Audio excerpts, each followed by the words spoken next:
Hello, എല്ലാവർക്കും സുഖമല്ലേ? ഇത് കർക്കിടക മാസം. എല്ലാവരും കർക്കിടക മാസത്തെ പഞ്ഞമാസം, ചീത്തമാസം എന്നൊക്കെയാണ് പറയുന്നത്. പക്ഷെ ഞാൻ ഈ മാസത്തെ രാമായണ മാസം എന്നും കൂടെ നമുക്ക് കരുതാം. എല്ലാവർക്കും അറിയാലോ, രാമായണം നമ്മൾ ഏറ്റവും കൂടുതൽ വായിക്കുന്നത് കർക്കിടക മാസത്തിലാണ്.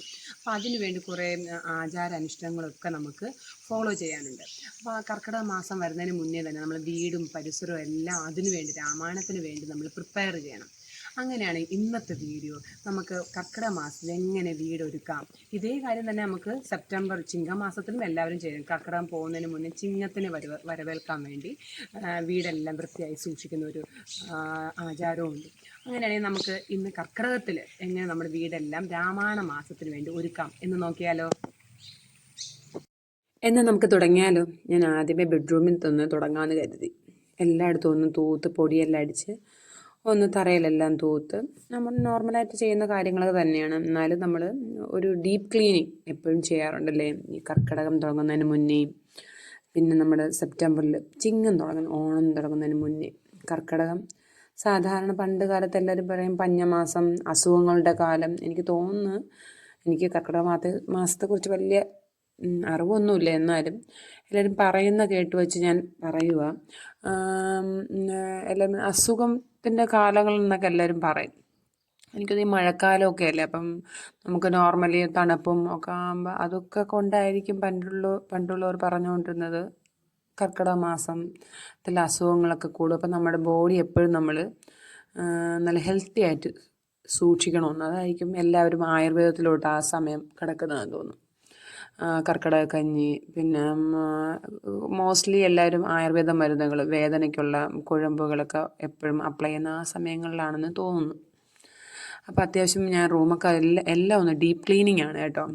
ചുമ്മാതല്ല, എല്ലാം നല്ല ജനലും എല്ലാം ഒന്ന് നല്ല വൃത്തിയായിട്ട് ഡീപ്പ് ക്ലീനിങ് ചെയ്യാറുണ്ട്. ഓരോ സ്ഥലത്തും ഓരോ രീതിയിലൊക്കെയാണ്. പാലക്കാട് അങ്ങനെയുള്ള സ്ഥലങ്ങളിലൊക്കെ ആണെങ്കിൽ അവരിങ്ങനെ വിളക്കൊരുക്കുന്ന ഒരു ഇതുണ്ട്, ഒരു ചടങ്ങുണ്ട്. നമ്മുടെ ദശപുഷ്പങ്ങളൊക്കെ വെച്ച് ഇങ്ങനെ ഓരോരുത്തർക്കും ഓരോന്ന്. ഞങ്ങളിവിടെ നിന്നും അങ്ങനെ ഇല്ല. ട്രിവാൻഡ്രത്തും, എൻ്റെ വീട് ട്രിവാൻഡ്രത്താണല്ലോ, പിന്നെ പത്തനംതിട്ടയും ഞാൻ അങ്ങനെയൊന്നും കണ്ടിട്ടില്ല. പക്ഷെ എന്നാലും എല്ലാവരും ആ സമയങ്ങളിൽ നമ്മളെല്ലാം നല്ല വൃത്തിയാക്കും. സമയങ്ങളിൽ സെപ്റ്റംബർ മാസവും ഈ കർക്കിടക സമയം മീൻസ് ഓണത്തിൻ്റെ സമയത്തും.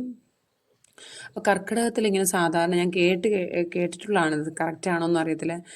നമ്മുടെ വീടുകളിൽ എപ്പോഴും നമ്മൾ സൂക്ഷിക്കണം അരി, ഉപ്പ്, അങ്ങനെയുള്ള സാധനങ്ങളൊന്നും പഞ്ഞമില്ലാതെ നമ്മൾ ആ മാസങ്ങളിൽ ഒരിക്കലും നമ്മൾ അരിപ്പാത്രം തുറക്കുമ്പോൾ അരി ഇല്ലാത്ത അവസ്ഥയൊന്നും വരരുതെന്നൊക്കെ ഇങ്ങനെ കേട്ട് കേൾവിയുണ്ട്.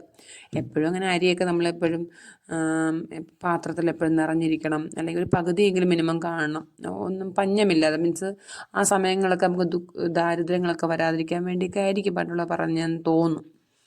പിന്നെ വേറെ എന്ന് വെച്ചാൽ പനിനീരെപ്പോഴും നമ്മുടെ വീടുകളിൽ കീപ്പ് ചെയ്യണമെന്ന് എപ്പോഴും ഈ സമയങ്ങളിൽ. അപ്പം ഞാനെപ്പോഴും ഈ സമയങ്ങളിൽ നമ്മൾ വീടെല്ലാം എന്നും പൂജാമുറിയിലെല്ലാം റെഡിയാക്കുന്ന സമയത്ത് എല്ലാം തൂത്ത് വൃത്തിയാക്കുമല്ലോ.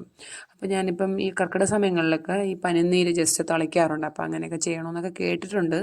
അതുകൊണ്ടൊക്കെയാണ് അങ്ങനെ ചെയ്യുന്നത്. എല്ലാവരും അങ്ങനെ ചെയ്യുന്നുണ്ടോ എന്ന് എനിക്കറിയത്തില്ല. എനിക്ക് വലിയ അറിയാവുന്ന കുറച്ച് കാര്യങ്ങൾ പറഞ്ഞു തന്നേ ഉള്ളൂ. അപ്പം അത്യാവശ്യം അകത്തുള്ള ക്ലീനിങ് ഒക്കെ ഏകദേശമൊക്കെ ഞാൻ ഓൾറെഡി ഇതിപ്പം ഒരു ദിവസത്തെ വീഡിയോ ഒന്നും അല്ല കേട്ടോ, 2-3 ദിവസമായിട്ട് ഇത് ക്ലീൻ ചെയ്യുന്ന വീഡിയോ ഒക്കെയാണ് കേട്ടോ. അപ്പോൾ അത്യാവശ്യം ഞാൻ എല്ലാ കിച്ചൺ ക്ലീൻ ചെയ്യുന്നൊന്നും ഇതിനകത്ത് ഉൾപ്പെടുത്തിയിട്ടില്ല. അത്യാവശ്യം എല്ലായിടത്തും ഓട്ടിച്ചൊരു ക്ലീനിങ്. പുറത്തൊക്കെ ഒന്ന് തൂത്തെല്ലാം വൃത്തിയാക്കി, ഗേറ്റൊക്കെയാണ് പായലായതുകൊണ്ടൊന്ന് ക്ലീൻ ചെയ്തതെന്നേ ഉള്ളൂ. ഇതിപ്പോൾ ഇതുപോലെ നിങ്ങൾ ചെയ്യണമെന്നല്ല, ഞാൻ അത്യാവശ്യം ചെയ്യുന്ന കാര്യങ്ങളൊന്ന് വീഡിയോ ആക്കി ഇട്ടെന്നേ ഉള്ളൂ കേട്ടോ. അപ്പോൾ ഓവറോൾ എല്ലായിടത്തും അത്യാവശ്യം ഞാൻ നീറ്റ് ആൻഡ് ക്ലീൻ ആക്കി ഇട്ടിട്ടുണ്ട്. സിറ്റ് ഔട്ടും എല്ലായിടത്തും കിച്ചണും ഒക്കെ. അപ്പോൾ കുറേച്ചുള്ള വീഡിയോസാണ് ഞാൻ ഇട്ടത്. ഇത് ഫുൾ ഒരു ദിവസം ചെയ്തൊന്നുമല്ല കേട്ടോ, അങ്ങനെ നമുക്ക് ചെയ്യാൻ പറ്റില്ല. ടൈമും ഇല്ല, സ്കൂളിൽ പോയിട്ട് വന്നിട്ട് അതിനുള്ള ടൈമൊന്നും ഇല്ല. അപ്പോൾ കുറേച്ച് വീഡിയോസ് എടുത്ത് ഞാനത് സോർട്ട് ചെയ്തിട്ടെന്നേ ഉള്ളൂ. ഇനി അത്യാവശ്യം ഞാനെല്ലാം ജോലിയെല്ലാം അത്യാവശ്യം കഴിഞ്ഞു, ഒരു കുളിയും കഴിഞ്ഞു. ഞാൻ പൂജാമുറി ഒന്ന് ഒരുക്കുവാണേ. പൂജാമുറി നമ്മളെ ഇഷ്ടത്തിനനുസരിച്ച് എങ്ങനെ വേണമെങ്കിലും ഒരുക്കാം. ഇപ്പം രാമായണ മാസമായതുകൊണ്ട്, രാമായണം വായിക്കുന്നത് കൊണ്ട് രാമായണത്തിൻ്റെ നമ്മുടെ പുസ്തകം ഇത്തിരി പ്രാധാന്യം കൊടുത്താണ് ഞാനതൊന്ന് വിളക്കൊരുക്കാമെന്ന് കരുതുന്നത്. ബാക്കിയെല്ലാം നോർമലായിട്ട് വിളക്കും എല്ലാം ഒന്ന് നോർമലായിട്ട് തുളസിയും കൂടെ ഞാൻ മുക്കുറ്റിയൊക്കെ ഞാൻ വെച്ചിട്ടുണ്ട്. ഇനി നമുക്ക് രാമായണം വയ്ക്കാനുള്ള ഒരു സ്റ്റാൻഡ് റെഡിയാക്കും. ഓക്കെ, അപ്പോൾ രാമായണം ഞാനവിടെ വെച്ചു. ഇനി നമുക്ക് പതുക്കെ വിളക്കെല്ലാം കത്തിച്ച് രാമായണം ഞാൻ ഡെയിലി വായിക്കാറില്ല. ചില ദിവസം ഞാൻ വായിക്കും, ചില ദിവസം മോള് വായിക്കും, അങ്ങനെയൊക്കെയാണ്. അപ്പം സാധാരണ ഞാൻ ഈ പിക്ചേഴ്സൊന്നും അങ്ങനെ വയ്ക്കാറില്ല. പക്ഷെ ഇന്ന് നമ്മൾ അത്യാവശ്യം ഒന്ന് ഒരുക്കുന്ന രീതിയിൽ ഓൾറെഡി കൃഷ്ണൻ്റെ വിഗ്രഹം ഉണ്ട്. അപ്പോൾ ഇങ്ങനെ ചില പ്രധാനപ്പെട്ട ദിവസങ്ങളൊക്കെ വരുമ്പോൾ ഞാനിങ്ങനെയാണ് പൂജാമുറിയൊക്കെ ഒന്ന് ഡെക്കറേറ്റ് ചെയ്തത്. അപ്പോൾ അത്യാവശ്യം ഡെക്കറേഷൻ എല്ലാം കഴിഞ്ഞു. നമുക്ക് വിളക്കൊന്ന് കത്തിച്ചേക്കാം. അപ്പോൾ അത്യാവശ്യം വെട്ടമൊക്കെ ഉള്ളതുകൊണ്ട് ഞാൻ അത്യാവശ്യം ലൈറ്റ്സൊക്കെ ഓഫ് ചെയ്തു കേട്ടോ. ഓഫ് ചെയ്തിട്ട് നമുക്ക് ദീപത്തിൻ്റെ വെളിച്ചത്തിൽ വെച്ച് നമുക്ക് രാമായണ പാരായണം സ്റ്റാർട്ട് ചെയ്യാം. ഓക്കെ, ഞാൻ വായിക്കുന്ന ഭാഗമൊന്നും പറയുന്നില്ല. അപ്പോൾ അതൊക്കെ ഓരോരുത്തരുടെ എന്തായാലും രാമായണം തുടങ്ങി നമുക്കത് തീർക്കുന്ന ഒരു ഇതുണ്ടല്ലോ, വായിച്ച് ഫുൾ തീർക്കണം. ചില ദിവസങ്ങളും ചില പ്രാവശ്യമൊന്നും അങ്ങ് ഫുൾ തീർക്കാൻ പറ്റില്ല. പക്ഷേ എന്നാലും രാമായണം മീൻസ് കർക്കിടകം തീരുന്നതിന് മുന്നേ തന്നെ നമ്മളത് ഒരു ദിവസം എക്സ്ട്രാ കൂടുതൽ എടുത്താലും അത് കംപ്ലീറ്റ് ചെയ്യും കേട്ടോ. ചില ദിവസങ്ങളിലൊക്കെ നമ്മൾ കറക്റ്റ് ഇത്ര ഭാഗം മുതൽ ഇത്ര ഭാഗം വരെ വായിക്കണമെന്നില്ല. ചിലപ്പോൾ അതൊന്നും കംപ്ലീറ്റ് ചെയ്യാൻ പറ്റത്തില്ല. ചിലപ്പോൾ അത് നെക്സ്റ്റ് ഡേയിലോട്ട് പോകും. എന്തായാലും കർക്കിടകം തീരുന്നതിന് മുന്നേ നമ്മൾ രാമായണം കംപ്ലീറ്റ് വായിച്ചു കഴിയും. അപ്പോൾ ചില ദിവസങ്ങളിൽ മോള് വായിക്കും, ചില ദിവസം ഞാൻ വായിക്കും, അങ്ങനെയൊക്കെയാണ്.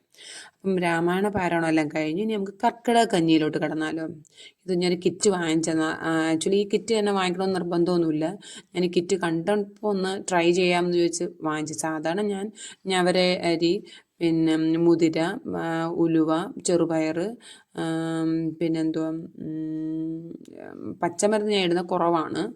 അങ്ങനെയുള്ള സാധനങ്ങൾ പ്രത്യേകം വാങ്ങിച്ചാണ് ഞാൻ വയ്ക്കുന്നത്.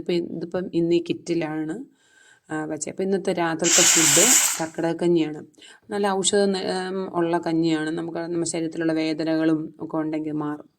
ഓക്കെ, അപ്പോൾ എല്ലാവരും കർക്കിടക മാസങ്ങളിൽ രാമായണ പാരായണവും കർക്കിടക കഞ്ഞിയും കഴിച്ച് എല്ലാവരും ആരോഗ്യത്തോടെ ഇരിക്കട്ടെ.